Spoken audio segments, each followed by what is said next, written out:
bukan media mainstream. Kalau media mainstream yang nyentilnya ada Dewan Pers, yang nyentilnya ada jumlah pembaca. Oh, sekarang Dewan Pers tidak bisa menyentil. Dewan Pers itu kalau sama juga, Dewan Pers juga ya, kalau ada laporan baru nyentil, kalau nggak ada laporan. Ya saking banyaknya mungkin ya, saking banyaknya media-media informasi sekarang ini yang berkembang mungkin ya seperti itu.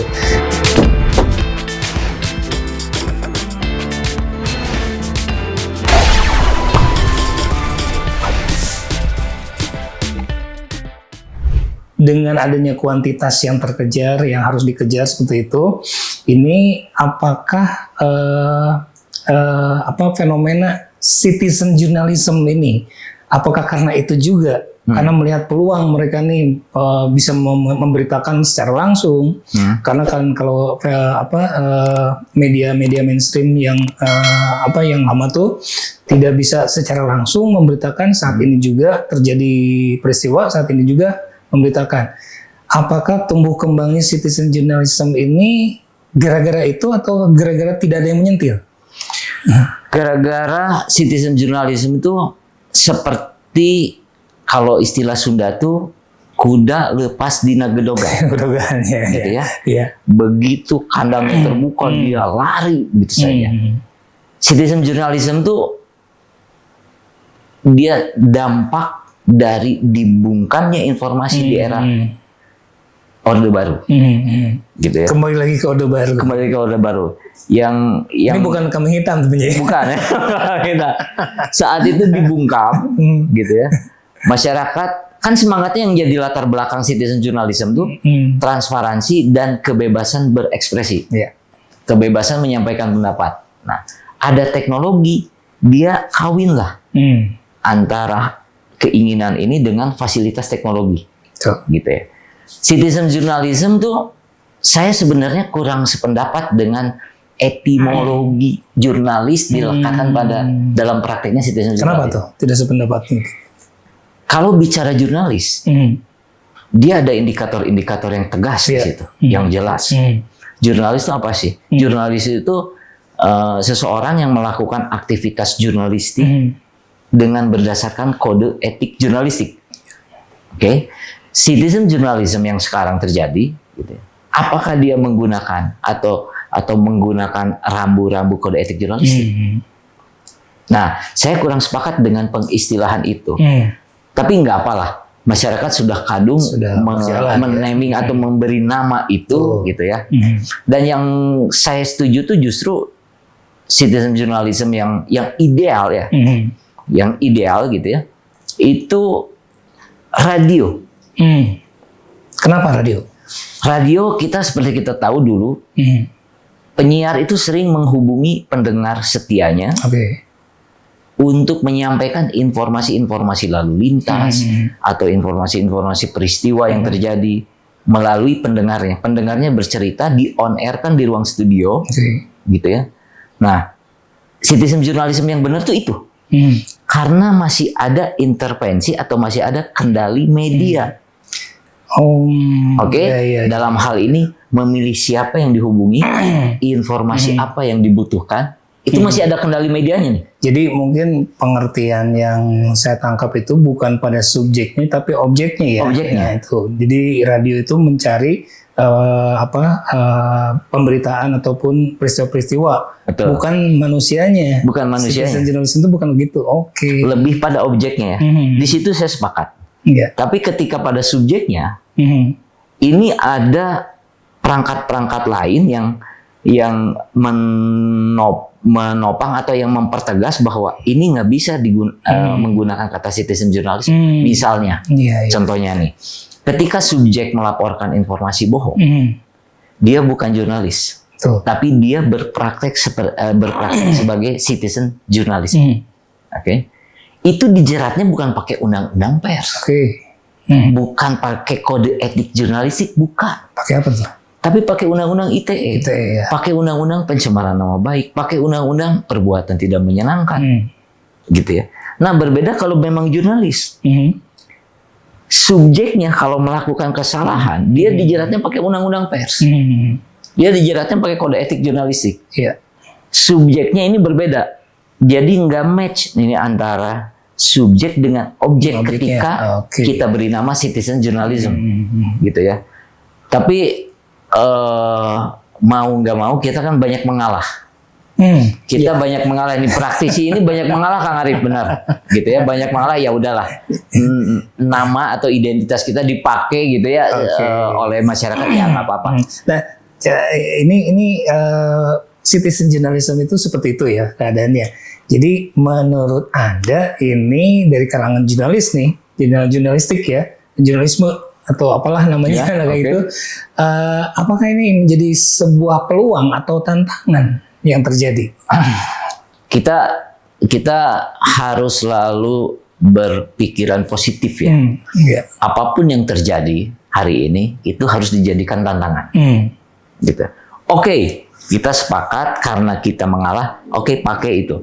Tapi tolong dong citizen journalism-nya yang benar dong, yang bermanfaat bagi masyarakat dong. Bukan ekspresi-ekspresi emosional, gitu ya. Bukan ekspresi-ekspresi yang ini bedanya gini. Kalau citizen journalism jangan sampai seperti ini. Ada gempa, masyarakat panik, berhenti di situ, gitu ya. Akhirnya pendengar atau pembaca atau penonton ngegantung kan. Betul. Gempanya di mana, pusat gempanya di mana, berapa skala Richter, gitu ya. Terus dampaknya seperti apa? Kita lah, kalau kita informasi kita digantung, ini keganggu pikiran kita semua. Nah, kalau jurnalis dia nggak boleh kayak gitu. Dia harus kompre dia menyampaikan informasi. Kembali lagi pada 5W tambah 1H. Saya sepakat dengan citizen journalism. Yuk kita bareng-bareng. Tapi ada standar loh. Gitu, ada standar loh yang harus dipakai gitu ya. Nah, untuk citizen journalism ini apakah perlu ditertibkan atau dibiarkan begitu saja? Nah, gitu. Dalam kesempatan ini saya mungkin untuk yang kesekian kalinya, baik saya sebagai praktisi media atau sebagai PWI mengingatkan bahwa undang-undang pers kita, undang-undang penyiaran kita hari ini sangat tidak adaptif dengan kondisi real. Begitukah? Begitu, gitu ya. Jurnalis yang dianggap Undang-Undang 40 tahun 99 loh, gitu ya. Gitu. Itu tidak mengakomodir praktik jurnalis yang terjadi hari ini. Yang tadi itu yang sudah terkonvergensi. Gitu ya. Yang tadi itu dulu itu gitu ya.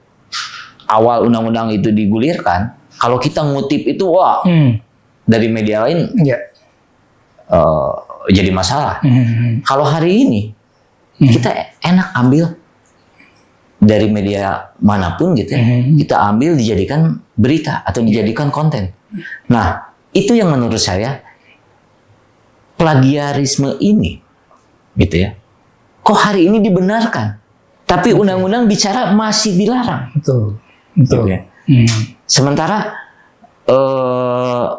dalam prakteknya termasuk media mainstream. Termasuk media mainstream saling ambil, comot, hanya ditulis saja bahwa ini sumbernya dari mana, udah selesai. Tinggal tambahin dikit. Gitu. Asik bener ya ngobrolnya, tapi lupa minum dulu. Ini belum ada merek nih sengaja, jadi kita memurnikan lagi permasalahan-permasalahan. Nah, ini lambangnya. Nyari Oswet aja endorse lah gitu. Nanti akan ada brandnya di sini. Mungkin dari Republika mungkin. Siap. Oke, baik kita lanjutkan lagi. Nah seperti itu pemirsa. Jadi artinya bagaimana? Mungkin bukan disebut carut marut ya, tapi ini sebuah laju perkembangan saja. Nah ini apakah laju perkembangan ini? Kalau perkiraan Sandi sendiri, apakah nantinya akan ada keteraturan atau semakin bebas saja atau kayak gimana tuh?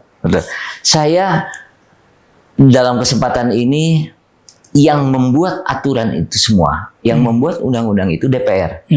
Ini mungkin saya kasih gambaran ya, kasih gambarannya gini.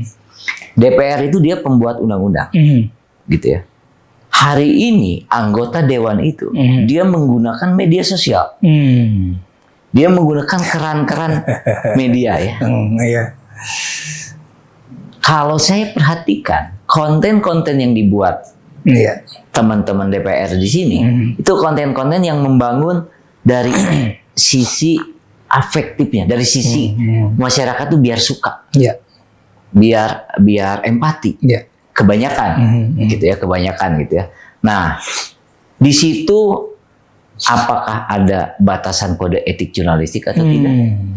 Di situ apakah ada etika dan hukum media yang diberlakukan?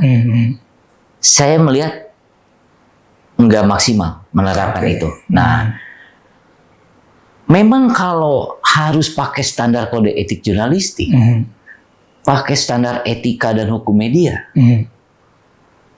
apa bisa mengikuti teman-teman DPR yang membuat undang-undang ini nih?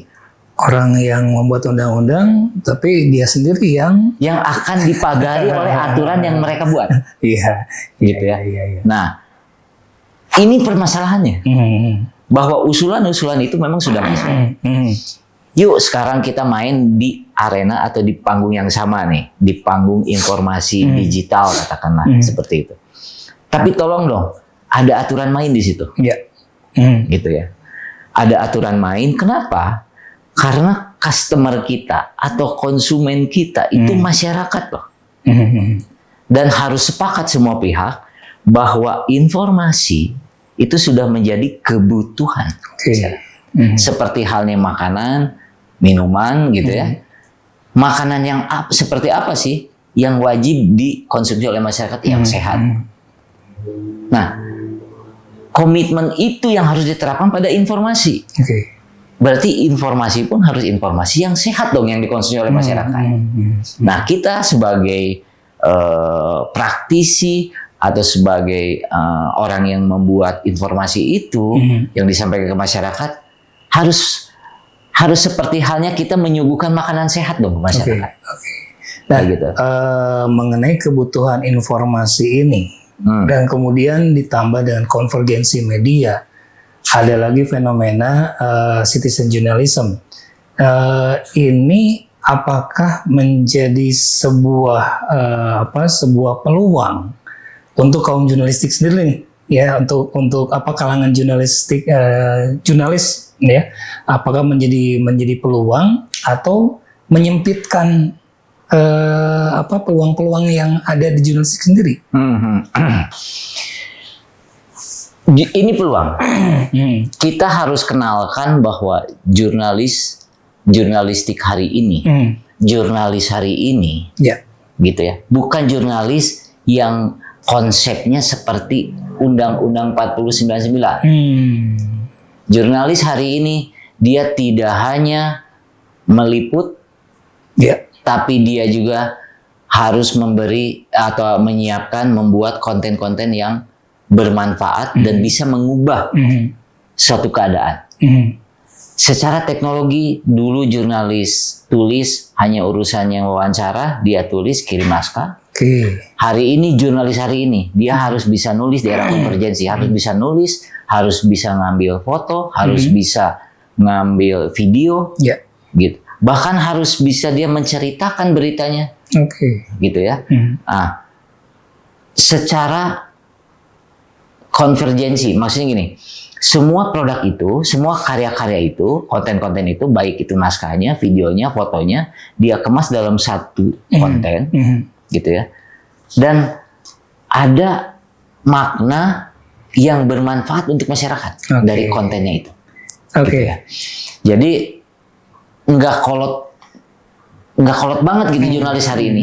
Dan hari ini memang belum banyak masyarakat yang mengetahui jurnalis hari ini di industri media pun sudah seperti itu loh. Gitu ya. Sudah nggak ada lagi fotografer, sudah nggak ada lagi videografer. Semuanya serba satu. Semua serba satu. Nah gitu. Pertanyaannya, ini tentunya menjadi PR besar ya untuk mengolah kembali paradigma berpikir si jurnalis-jurnalisnya, kemudian keterampilan-keterampilannya. Nah ini ada kaum citizen journalism nih yang sudah dengan begitu saja dia bisa memberitakan.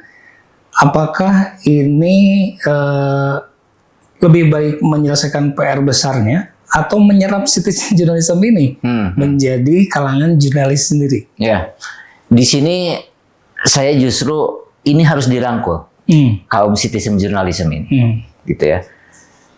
Ada forum atau ada proses yang namanya uji kompetensi wartawan. Uji kompetensi wartawan hari ini dia sudah mulai longgar. Longgar itu artinya gini, konten kreator pun bisa loh disertifikasi wartawan hari ini. Gitu ya. Nah, melalui peluang inilah, yuk teman-teman citizen journalism ini, kalian kalau nggak mau terjerat oleh undang-undang ITE yang bisa langsung dipolisikan, yuk ikut dong proses sertifikasi ini. Cuman memang ini belum tersosialisasikan secara masif. Nah, itu masalahnya. Gitu ya. Kalau ini sudah tersosialisasikan, kita akan punya standar citizen journalism yang baku, yang baku kayak gini loh. Di luar itu berarti itu citizen journalism abal-abal, katakanlah. Kenapa perlu disampaikan seperti ini? Karena karya citizen journalism yang belum tersertifikasi kalau menyinggung pihak tertentu lalu pihak tertentu itu melaporkan, itu si pembuatnya bisa langsung dipolisikan. Nah, dan ini pun banyak yang belum tahu, gitu. Kalau sudah tahu, mungkin akan lebih hati-hati. Undang-undang ITE seolah-olah disikapi, wah ini mah kalau kita ngejelekin, kita ngejelekin orang itu laporan gitu. Tapi kalau kita ngasih informasi yang asal-asalan, saya pasti nggak akan dijerat oleh undang-undang ITE. Nah, sebenarnya nggak gitu. Ada peraturan tentang informasi, gitu ya, bahwa masyarakat itu wajib, bahwa informasi itu merupakan hak masyarakat yang wajib dipenuhi. Salah satunya oleh teman-teman media, termasuk citizen journalism. Informasi apa? Tentu informasi yang sehat. Nah, harusnya tegas undang-undang ITE dalam hal ini. Jangan hanya ada yang laporin baru dia pakai undang-undang ITE. Kalau enggak ada yang laporin tapi masyarakat mengkonsumsi informasi nggak sehat, itu lebih berbahaya. Menurut saya. Seperti itu. Nah, tadi seperti itulah bagaimana citizen journalism berjalan di Indonesia ini. Ya mudah-mudahan ini adalah sekali lagi sebuah laju pertumbuhan ya. Nah, hanya ini masalahnya untuk pelaku-pelaku ataupun untuk kalangan jurnalis sendiri nih, seperti Sandi misalnya yang masih aktif, apakah ini merupakan sebuah ancaman ya? Orang bakalan gitu. Jadi artinya dengan merangkul citizen journalism itu, bagaimana nih posisi si jurnalis atau media yang sudah berjalan sebelumnya? Gitu. Ini yang terasa banget itu di bisnis medianya, gitu ya. Cuman memang sekarang sudah mulai tersadarkan mitra-mitra bisnis kita ini. Dulu based on kuantitas, viewernya makin banyak, gitu ya. Berarti kalau kita mau promo di viewer yang banyak ini, gitu.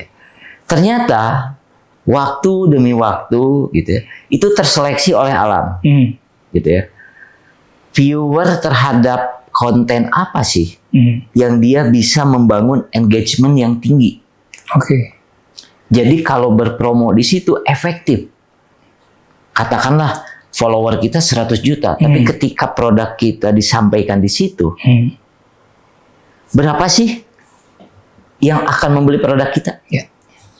Lebih baik katakanlah jumlah follower kita hanya 1 juta, tapi ketika kita sampaikan pesan promo di situ, efektif gitu ya, setengahnya itu bisa beli. Nah, ini sekarang industri yang mitranya media itu sudah mulai paham ke sana. Dan itu bukan hanya pada subjeknya saja, tapi pada kontennya juga. Oke. Karena konten berkualitas pasti itu akan membuat ketagihan penonton yang berkualitas. Oke. Gitu ya. Konten yang tidak berkualitas, yang hanya mengandalkan suka dan tidak suka, gitu ya, yang sangat subjektif, gitu ya, itu pasti akan dikonsumsi oleh penonton yang seperti itu juga. Iya. Oke, kalau begitu dengan pertumbuhan seperti tadi, kembali lagi kan disebutkan medianya yang terpengaruh, ini menjadi sebuah peluang dong untuk media memperluas lagi. Betul. Nah, tapi kuncinya itu bagaimana mengembangkan paradigma berpikir tentang kegiatan jurnalis yang lama dengan yang baru. Setuju nggak seperti itu? Mengkombinasikan. Saya sepakat di situ, gitu ya. Saya sepakat di situ bahwa bukan ditinggalkan yang lama itu. Cuman hari ini yang lama itu jadi pondasi. Oke. Gitu ya. Yang lama itu jadi pondasi. Kalau yang lama dijadikan bangunannya, Arif ya, nggak laku. Betul. Yang lama itu jadi pondasi, sekarang sudah ada bangunannya. Nah, bangunan ini yang kita sesuaikan dengan kondisi saat ini. Ya. Oke, siap. Sebetulnya banyak banget yang pengen diungkapin, tapi durasi juga lah. Ya. Insya Allah nanti suatu saat kita akan ungkap lagi ya. Menarik sekali karena hal ini adalah hal yang sebetulnya terjadi di antara kita, tapi tidak diketahui secara umum, ya, atau tidak didalami secara umum. Dengan begitu, ya insya Allah kita ke depannya menggali lagi ya. Masih mau kan untuk ke... Insya Allah saya masih mau, dan ini menjadi panggilan kami gitu ya di praktisi media. Kita nggak alergi dengan masyarakat. Bermain di ruang kita ini. Justru ini sangat membantu. Tapi yuk kita bareng-bareng informasi yang sehat tuh yang kayak gini loh. Nah, satu lagi aja, closing statementnya seperti apa nih dari perbincangan kita hari ini? Closing statement sekarang saya justru kita harus bareng-bareng sekarang di era konvergensi harus membangun atau menciptakan standar jurnalis hari ini. Gitu ya. Dan ternyata standar jurnalis hari ini kita sudah terbuka, bukan lagi menjadi milik eksklusifnya teman-teman praktisi media. Yang lain pun bisa. Cuman untuk dilekatkan pada subjek memang ada proses sertifikasi. Tapi ketika main di objeknya, yuk kita main di standar baku yang bermanfaat untuk masyarakat. Siap. Makasih. Ya. Siap. Itulah bagaimana seputar jurnalistik dan apa kejadian yang di dalamnya. Selebihnya Anda sendiri yang bisa memaknai dan Anda sendiri yang mencari makna dari perbincangan kami ini. Tidak lepas dari bagaimana kita hanya ingin menyampaikan saja sesuatu yang semoga menjadi inspirasi dan edukasi untuk Anda semuanya. Jangan lupa lagi subscribe dan follow, kemudian juga apalagi komen-komennya dan nyalakan loncengnya ya. Arif Wijaya pamit, salam jumpa di Topot berikutnya. Ya, mangga. Siap. Ngeliat.